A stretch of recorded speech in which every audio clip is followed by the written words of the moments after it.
এখন বাজে সকাল 10টা। প্রথমত আমি সকালে ঘুম থেকে উঠতে লেট করছি, দ্বিতীয়ত আমি অফিসের ট্রান্সপোর্ট মিস করছি। তো ভাবলাম যে রাস্তাঘাটের যে অবস্থা, আন্ডার কনস্ট্রাকশন, রাস্তার কাজ চলতেছে, তো এই সময় যদি পাবলিক ট্রান্সপোর্টে যেতে যাই তাহলে অনেক বেশি লেট হয়ে যাবে। তো এর থেকে বেটার আমি বাইক নিয়েই যাই আজকে। তো বাইক চালাতে চালাতে একটা জিনিস মাথায় আমার ঘুরতেছিল, সেটা হলো যে আমরা বাঙালি জাতি হায়ার সিসি বাইক লাগবে, হায়ার সিসি বাইক লাগবে, এইটা বলতে বলতে মুখে ফেনায় উঠাই ফেলছিলাম। তো যেই না মাত্র হায়ার সিসি বাইক আমাদের দেশে লঞ্চ হইল, লঞ্চ হওয়ার 2 দিনের মাথায় দেখি যে সিএফ মোটো এসআর রাস্তার মাঝখানে অ্যাক্সিডেন্ট করে ভচকায় পড়ে আছে। আবার এই যে গত পরশু রয়্যাল এনফিল্ড হান্টার 350 সেইটা অ্যাক্সিডেন্ট করে রাস্তার মাঝখানে দেখি যে পুরা ভচকায়, ডান পাশটা পুরা ভচকায় পড়ে আছে। বলতেছি না আমরা সব রাইডাররা একই, কিছু কিছু রাইডার আছে যারা মনে করে যে বাইকের থ্রটলটা হাতে থাকলে সেটা আর রাস্তা দিয়ে চলার জন্য না, সেটা আকাশপথে চলার জন্য, মানে ওয়ান কাইন্ড অফ সেটাকে বিমান মনে করে। আমরা মনে করি হায়ার সিসি বাইক, ও রে, টান দিলেই তো সেই ভাগবে, সরি উড়বে, ভাগবে না উড়বে, কারণ আমরা তো বাইকরে বাইক মনে করি না, আমরা বাইকরে রকেট মনে করি।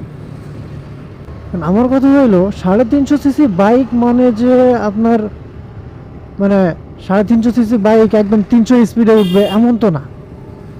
হ্যাঁ, মানলাম হায়ার সিসি বাইকগুলোর ইনিশিয়াল পাওয়ার অ্যান্ড টর্ক অনেক বেশি থাকে, যেটাকে আমরা রেডি পিক আপ বলি, যে রেডি পিক আপ অনেক বেশি থাকে।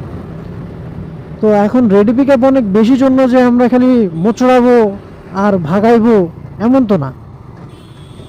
ওগুলোতে যেমন স্পিড দেওয়া আছে, ইনিশিয়াল দেওয়া আছে, তেমন কন্ট্রোলিং সিস্টেমও দেওয়া আছে। এখন তুমি যদি কন্ট্রোল করতে না পারো ভাইয়া, তাহলে তুমি ওই জিনিসটা নিছো কি করতে, বা ওটা চালাইতেছো কি করতে?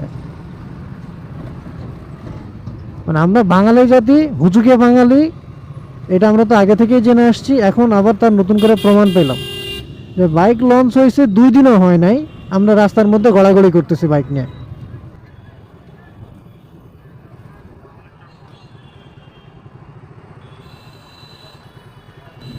ওই যে বাংলার সুপারম্যান রাস্তার মাঝখান দিয়ে হাঁটতেছে, মানে ওর কোনো ভ্রুক্ষেপই নাই যে রাস্তার আশেপাশে বা সামনে পেছনে কিছু আসতেছে কিনা।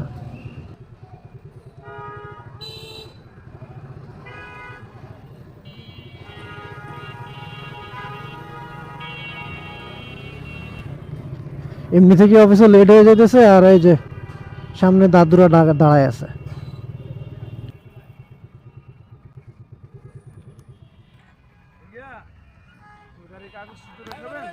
জি জি, অবশ্যই হয়।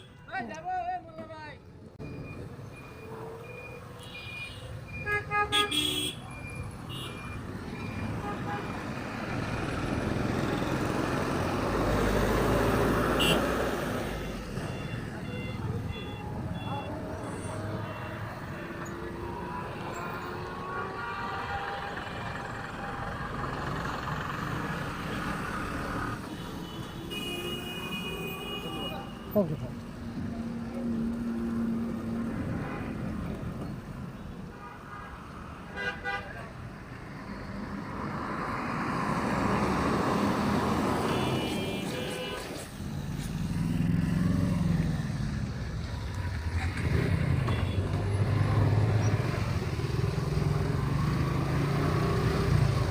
হ্যাঁ, কি জানি বলতেছিলাম, ও মাঝখানে পুলিশ ভাইয়া আমাকে আটকায় কাগজপত্র চেক করলো।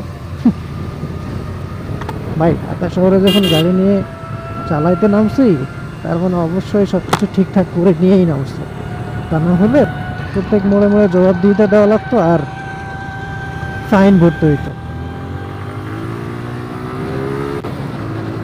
তো যাই হোক, ভালো থাকবেন আপনারা সবাই, দেখা হবে নতুন কোনো ভিডিওতে। আবার যদি কোনো দিন অফিসে লেট করি, মানে অফিসে যেতে লেট করি, ঘুম থেকে উঠতে লেট হয়, তখন আবার কোনো একটা ভ্লগ নিয়ে আসবো আপনাদের সামনে। So till then, piece.